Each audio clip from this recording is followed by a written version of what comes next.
একটা বক্তব্য আছে, আপনারা ইউটিউবে দেখবেন। এই যে সালমান এফ রহমান, তার পরিণতি কি হয়েছে আমি একটু পরে বলতেছি। একটা বক্তব্যের ভিতরে বলতেছিল যে কোরআন নিয়ে তো কিছু সমস্যা আছে, তবে এটা কম। কাদের সামনে বলতেছিল? আহলে হাদিস আলেমদের সামনে। ওই ভিডিওটা আমি 2 দিন আগেও দেখেছি, সেখানে আহলে হাদিস আলেমরা উপস্থিত ছিল, সেখানে আহলে হাদিস সাধারণ মানুষও উপস্থিত ছিল। এরপরে বলেছে হাদিস নিয়ে সমস্যা আছে আরো বেশি। সমস্যাটা কোথায়? কোরআনটা নিয়ে তেমন সমস্যা নাই, কোরআনটা নিয়েও সমস্যা আছে কিন্তু তেমন নয়। সমস্যাটা চলে আসে আপনার হাদিসটা নিয়ে। এই ধরনের একটা বক্তব্য শেখ হাসিনার ক্ষমতাকালে আহলে হাদিস আন্দোলনের উপদেষ্টা হয়ে আহলে হাদিস প্রোগ্রামে এই কুলাঙ্গার, এই বেজন্মা এই ধরনের একটা বক্তব্য দিয়েছিল। আমার কষ্ট লেগেছে। আহলে হাদিসের ভিতরে কোনো ভাইয়ের কাছে কি এই কষ্টটা লাগে নাই যে একজন মানুষ তাদের প্রোগ্রামে এসে বলেছে কোরআনের ভিতরে কিছু সমস্যা আছে, সবাই তার বক্তব্যে বাহবা দিয়েছে, তার বক্তব্যকে প্রতিবাদ কেউ করে নাই। তাহলে আহলে হাদিস আন্দোলন যারা করেন তারা কিসের আহলে হাদিস? আমার প্রশ্ন হলো, এটা কিসের আহলে হাদিস যারা তাদের সেমিনারে এসে একটা লোক বক্তব্য দেয় যে কোরআনে তো কিছু সমস্যা আছে, আর আপনারা একটা মানুষ দাঁড়িয়ে প্রতিবাদ করতে পারেন না? আসলে আমরা মুসলমানেরা হকের ব্যাপারে প্রতিবাদ করতে ভুলে গেছি, আল্লাহু আকবার ধ্বনি দিতে ভুলে গেছি। আল্লাহু আকবার আমাদের মনে মনে আছে, মুখে আর আসে না। মুসলমানদের শুধু মনে মনে আল্লাহু আকবার থাকলে হবে না, মুসলমানদের মুখে আল্লাহু আকবার আসতে হবে। কোথায় আল্লাহু আকবার আসতে হবে? আরে জোর করে বলেন আল্লাহু আকবার, আরো জোর বলেন আল্লাহু আকবার। এই স্লোগান মসজিদেও হবে, এই স্লোগান রাজপথেও হবে, এই স্লোগান সংসদেও হবে। আল্লাহু আকবারের স্লোগান সব জায়গায় হবে। আজকে আল্লাহু আকবারের স্লোগান আমাদের মুখের ভিতরে নাই, এজন্যই তো আমরা পিছনে পড়ে গেছি। তো যাই হোক, সে এই, আমি বলতেছি না যে তার কারণে পুরো দল দোষী। এই লেবাস পোশাক পরে আহলে হাদিসের সাইনবোর্ড ব্যবহার করে এই দেশের সাধারণ মানুষের আপামর জনতার 7টা ব্যাংক থেকে 36,000 কোটি টাকা সে ঋণ নিয়েছে, খেলাপি ঋণ নিয়েছে, লুট করেছে 36,000 কোটি টাকা। এরপরে কি হয়েছে? আল্লাহ রব্বুল আলামিন ধর্মের লেবাস নিয়ে যারা অধর্মের কাজ করার চেষ্টা করে, আল্লাহ রব্বুল আলামিন দুনিয়ার জিন্দিগিতে তাদেরকে সবচেয়ে বেশি লাঞ্ছনা দান করেন।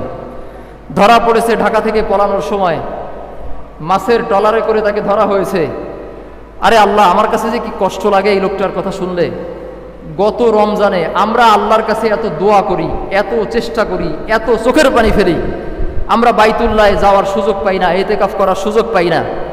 এই বেজন্মাকে আল্লাহ রব্বুল আলামিন গত রমজান মাসে আল্লাহ রব্বুল আলামিন 10 দিন তার বাইতুল্লাহে 10 দিন ইতিকাফ করার সুযোগ দিয়েছে। অথচ সে হলো এই দেশের জাতির পয়সাকে এইভাবে লুণ্ঠন করেছে। একদিকে বাইতুল্লাহে গিয়ে সেজদা দিয়েছে, আর একদিকে আমাদের কষ্টের পয়সাকে একাই লোপাট করে দিয়েছে। তো এরপরে কি হয়েছে? যান বাঁচানোর জন্য দাড়ি, কি সুন্দর দাড়ি ছিল, পুরো দাড়ি কামাই ফেলেছে।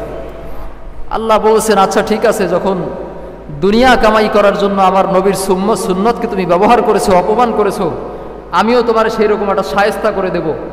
কোর্ট প্রাঙ্গণে নিয়ে যাওয়ার পরে তার উপহার কি হয়েছে? জুতা আর ডিম। তার উপরে মানুষ নিক্ষেপ করেছে জুতা আর ডিম। এর চেয়ে অপমানের কি আছে? অত্যন্ত খুব বড় নেতা, সাবেক সরকারের আইনমন্ত্রী আনিসুল হক একসাথে ধরা পড়েছেন। এত বড় নেতা অমুকের দলের সনদ বাতিল করে দেয়, এরে তা করে, ওরে তা করে, ওলামায়ে কেরামকে জেলে ঢুকায়, এই করে তাই করে। এক সপ্তাহ আগেও মুখের ভিতর দিয়ে আইনের খই ফুটত।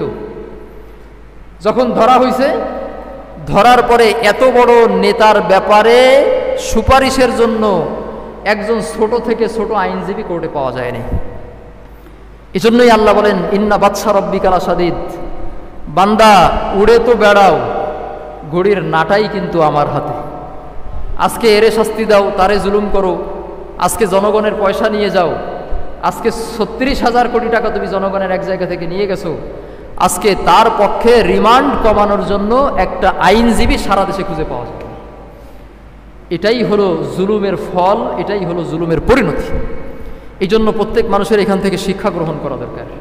কি করা দরকার বলেন? শিক্ষা গ্রহণ করা দরকার। আমার কথাগুলো একটু কঠিন হচ্ছে, কিন্তু আসলে তো বিষয়টা কঠিন। আমি সবচেয়ে বেশি খুশি হয়েছি আমাদের দেশে একটা ভণ্ড ধরা পড়েছে। আপনারা হয়তো নাম শুনেছেন, সালমান এফ রহমান। আমার সবচেয়ে বেশি আকর্ষণ ছিল এই বেজন্মাটা যেন ধরা পড়ে, এই বেজন্মাটা যেন ধরা পড়ে।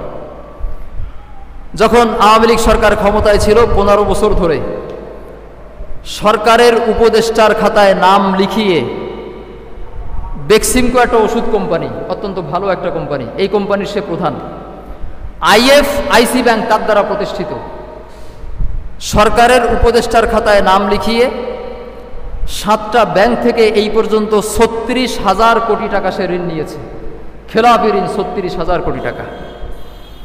আমি এটারে বেজন্মা কেন বলেছি?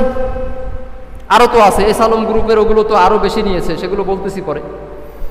এইটাকে বেজন্মা বলেছি এই কারণে, আল্লাহ রব্বুল আলামিনের কাছে কাফেরের চাইতে বেশি খারাপ হলো মুনাফিক। জানেন তো আপনারা এটা? আল্লাহর কাছে বেশি খারাপ কাফের না মুনাফিক? মুনাফিক কাকে বলে? যে লেবাস পোশাকে মুখে মুখে ইসলামের কথা বলে আর সুযোগ পেলে ইসলামের ক্ষতি করে, এইটাকে বলা হয় মুনাফিক।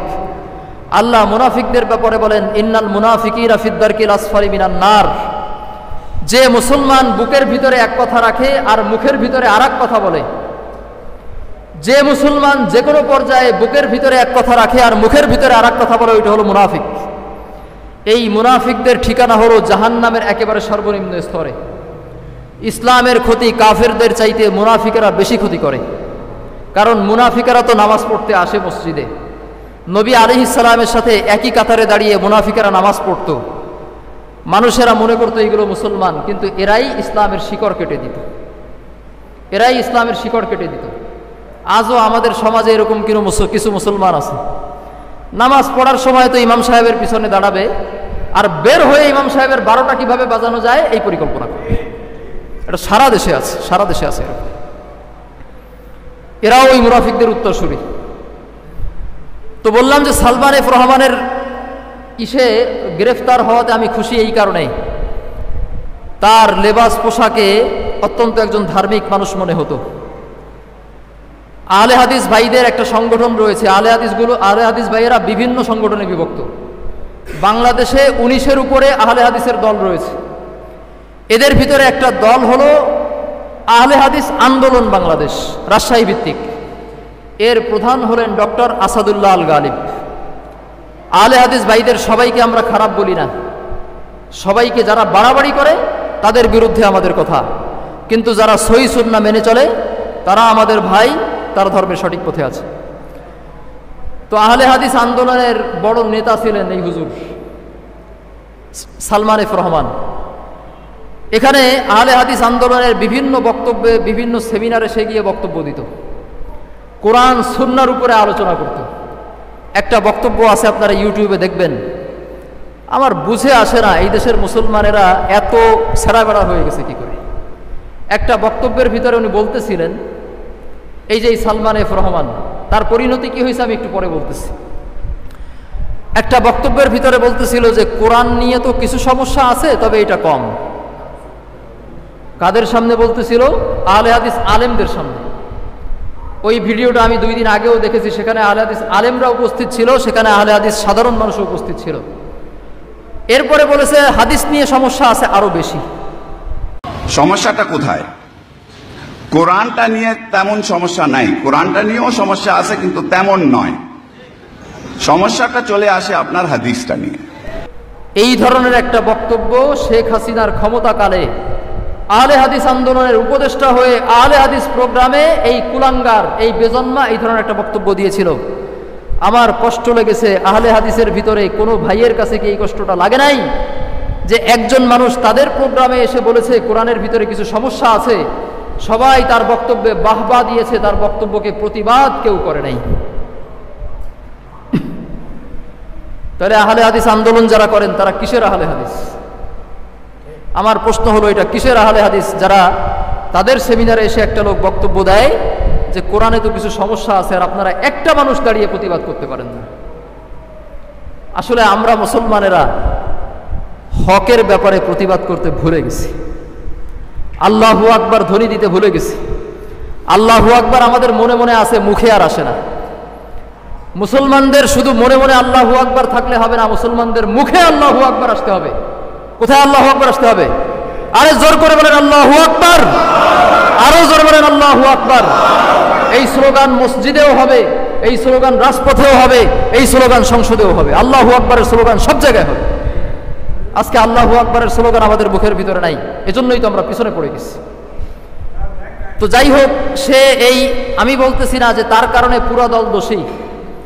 এই লেবাস পোশাক পরে আলে হাদিসের সাইনবোর্ড ব্যবহার করে এই দেশের সাধারণ মানুষের আপামর জনতার 7টা ব্যাংক থেকে 36,000 কোটি টাকা সে ঋণ নিয়েছে, খেলাপি ঋণ নিয়েছে, লুট করেছে 36,000 কোটি টাকা। এরপরে কি হয়েছে? আল্লাহ রব্বুল আলামিন ধর্মের লেবাস নিয়ে যারা অধর্মের কাজ করার চেষ্টা করে, আল্লাহ রব্বুল আলামিন দুনিয়ার জিন্দেগিতে তাদেরকে সবচেয়ে বেশি লাঞ্ছনা দান করেন। ধরা পড়েছে ঢাকা থেকে পলানোর সময়, মাছের ট্রলারে করে তাকে ধরা হয়েছে। আরে আল্লাহ, আমার কাছে যে কি কষ্ট লাগে এই লোকটার কথা শুনলে। গত রমজানে আমরা আল্লাহর কাছে এত দোয়া করি, এত চেষ্টা করি, এত চোখের পানি ফেলি, আমরা বাইতুল্লাহে যাওয়ার সুযোগ পাই না, ইতিকাফ করার সুযোগ পাই না। এই বেজন্মাকে আল্লাহ রব্বুল আলামিন গত রমজান মাসে আল্লাহ রব্বুল আলামিন 10 দিন তার বাইতুল্লাহে 10 দিন ইতিকাফ করার সুযোগ দিয়েছে। অথচ সে হলো এই দেশের জাতির পয়সাকে এইভাবে লুণ্ঠন করেছে। একদিকে বাইতুল্লাহ গিয়ে সেজদা দিয়েছে, আর একদিকে আমাদের কষ্টের পয়সাকে একাই লোপাট করে দিয়েছে। তো এরপরে কি হয়েছে? যান বাঁচানোর জন্য দাড়ি, কি সুন্দর দাড়ি ছিল, পুরো দাড়ি কামাই ফেলেছে। আল্লাহ বলছেন, আচ্ছা ঠিক আছে, যখন দুনিয়া কামাই করার জন্য আমার নবীর সুন্নতকে তুমি ব্যবহার করেছো, অপমান করেছো, আমিও তোমার সেই রকম একটা শায়েস্তা করে দেব। কোর্ট প্রাঙ্গণে নিয়ে যাওয়ার পরে তার উপহার কি হয়েছে? জুতা আর ডিম। তার উপরে মানুষ নিক্ষেপ করেছে জুতা আর ডিম, এর চেয়ে অপমানের কি আছে? অত্যন্ত খুব বড় নেতা, সাবেক সরকারের আইনমন্ত্রী আনিসুল হক একসাথে ধরা পড়েছেন। এত বড় নেতা অমুকের দলের সনদ বাতিল করে দেয়, এরে তা করে, ওরে তা করে, ওলামায়ে কেরামকে জেলে ঢুকায়, এই করে তাই করে। এক সপ্তাহ আগেও মুখের ভিতর দিয়ে আইনের খই ফুটত। যখন ধরা হয়েছে, ধরার পরে এত বড় নেতার ব্যাপারে সুপারিশের জন্য একজন ছোট থেকে ছোট আইনজীবী কোর্টে পাওয়া যায়নি। এজন্যই আল্লাহ বলেন, ইন্না বাদশা রব্বিকা লাশাদীদ, বান্দা উড়ে তো বেড়াও, ঘড়ির নাটাই কিন্তু আমার হাতে। আজকে এরে শাস্তি দাও, তারে জুলুম করো, আজকে জনগণের পয়সা নিয়ে যাও, আজকে 36,000 কোটি টাকা তুমি জনগণের এক জায়গা থেকে নিয়ে গেছো, আজকে তার পক্ষে রিমান্ড কমানোর জন্য একটা আইনজীবী সারা দেশে খুঁজে পাওয়া যায়।